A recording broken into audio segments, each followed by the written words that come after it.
या उन्हातानात आमच्या जिल्ह्यातलं जे आमचं जवळचं पोरग गेले त्याला न्याय भेटण्यासाठी आपण सर्वजण उन्हात उतरले, त्याबद्दल मी बीडवासियांच्या तरफचे सर्वांचे आपले आभार मानतो.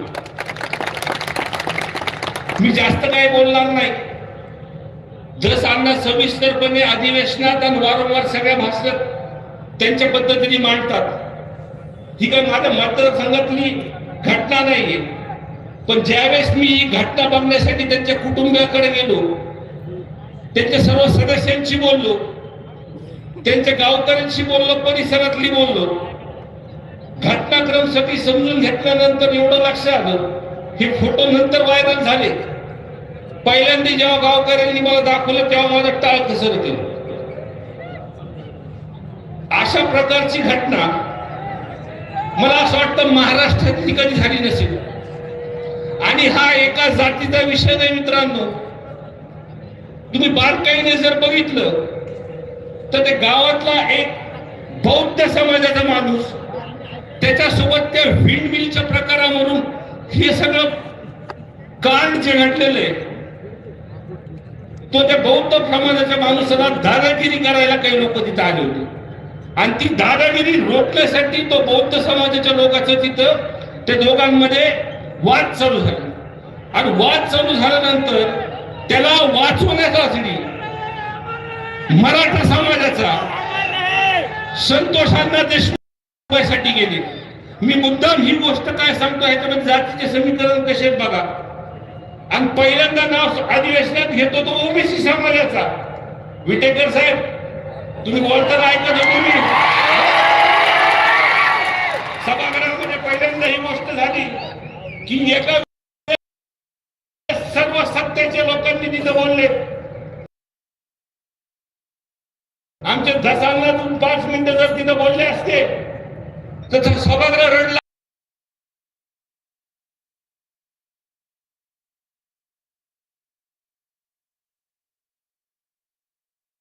असत. पण या सुद्धा व्यासपीठावरती आज सर्वच पक्षाचे लोक आहेत, सत्ताधारी पक्षाचे लोक आहेत आणि फक्त न्याय उठवण्यासाठी म्हणतात. विटेकर साहेब, जो कोणी आहे तो नाही, ते वाल्मिक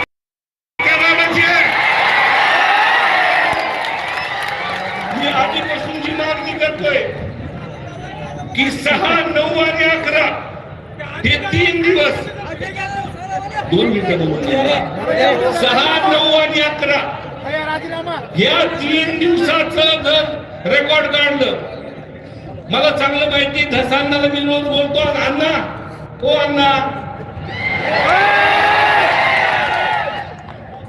तर तपासामध्ये सुद्धा काय चालू आहे काय नाही ह्यांचे सीडीआर पासून मी काय म्हणतो, फक्त हे वाल्मिक अण्णाच नाही, लई जण येणार ते सीडीआर वरती, तुम्हाला सांगतो मी. आणि सीडीआर वर आल्यानंतर अण्णा, पण मला एक गोष्ट प्रामुख्याने तुम्हाला आधी सांगायची, मी भाषण जास्त करणार नाही. मला जेवढं माझ्या काही कानावरती आले, हे ज्या पद्धतीने हे अटक झालेत, हे फिल्मी स्टाईलने अटक झालेत. हे परळी पॅटर्न जे दिसतंय का, हे परळी पॅटर्न आपल्याला बंद करायचं, तुम्हाला सांगतो मी. म्हणजे जेव्हा सभागृहामध्ये हा मुद्दा आला, सर्व पक्षाचे आमदार तळमळीने बोलत होते, सरकारी पक्षाच्या प्रमुखांनी सगळ्यांनी ह्याच्यात दखल घेतली. तरी सुद्धा मी हा पहिला गुन्हा बघतोय की या गुन्ह्यामध्ये जे काही सर्व गुन्हेगार, हा मास्टर माइंड वाल्मिक कराड हे जास्त कुठं महाराष्ट्राच्या बाहेर नव्हते, हे पुण्यात होते. हे पुण्यात होते. अण्णा 28 तारखेपर्यंत एका मोठ्या हॉस्पिटल पर्यंत हे इलाज करत होते. त्या बेडवरती बसून टीव्ही वरती सगळा तमाशा हे बघत होते. आणि ज्यावेळेस बीड जिल्ह्यामध्ये आपल्यासारखे लोक जेव्हा रस्त्यावर उतरले, त्या दिवशीपासून हे फरार झाले. माझ्या अजून एक मागणी अण्णा तुम्ही सरकारमध्ये की 28 तारखेपर्यंत त्या हॉस्पिटलचं नाव मी तुम्हाला सांगतो, पत्र मी देतो. त्या 8 दिवसामध्ये त्या हॉस्पिटलमध्ये कोण ह्यांना भेटायला आले ते सीसीटीव्ही फुटेज मधून काढा. आणि त्या जो काही जो हा प्रकार संतोष अण्णा देशमुख यांच्यावरती झालाय ते 8 दिवसात प्रामुख्याने 6, 9 आणि 11 ह्यामध्ये मला एक प्रामुख्याने इथं बोलायचं मी म्हणेल आपल्याला आणि माझे संपवतो मी की सरकारने ह्याच्यामध्ये ऍक्शन घेतल्यानंतर एसपी बदलले.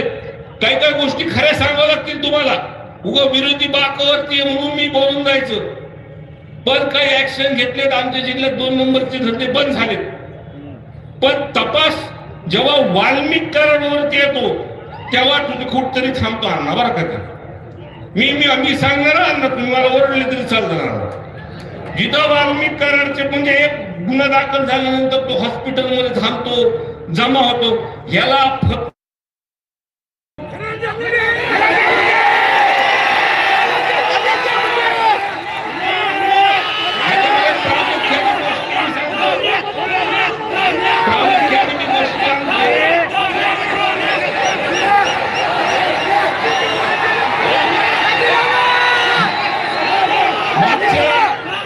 वर्षाच्या कालावधीमध्ये जे मंत्री होते ते पालकमंत्री होते. मी तपासात जिथं अडचण येईल तिथं सांगतो की जिथं अडचण येते त्यांच्या काळात काही अधिकारी त्यांनी जवळचे हे वाल्मिक करांनी आणि ह्यांनी बसवले होते. त्यांच्याकडूनच फक्त माग पुढे होते. साहेब पाटील साहेब हे प्रामुख्याने सांगतो मी तुम्हाला. त्यांच्याकडूनच हे कुठेतरी माग पुढे होते. तर आमच्या 3च मागण्या आहेत आता. म्हणजे पहिल्या दिवशीपासून मी मागतोय की हे प्रकरण एक तर फास्ट ट्रॅक वरती चालवा, अंडर ट्रायल चालवा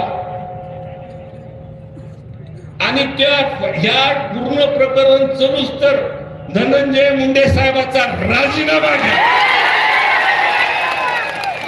आणि जे काही मास्टर माइंड किंवा सीडीआर वरती हे माणसं सापडतील ह्यांना डायरेक्ट फासावरती चढवा. एवढंच बोलतो. माझे 2 शब्द संपतो. धन्यवाद दादा. यानंतर मी माननीय मराठा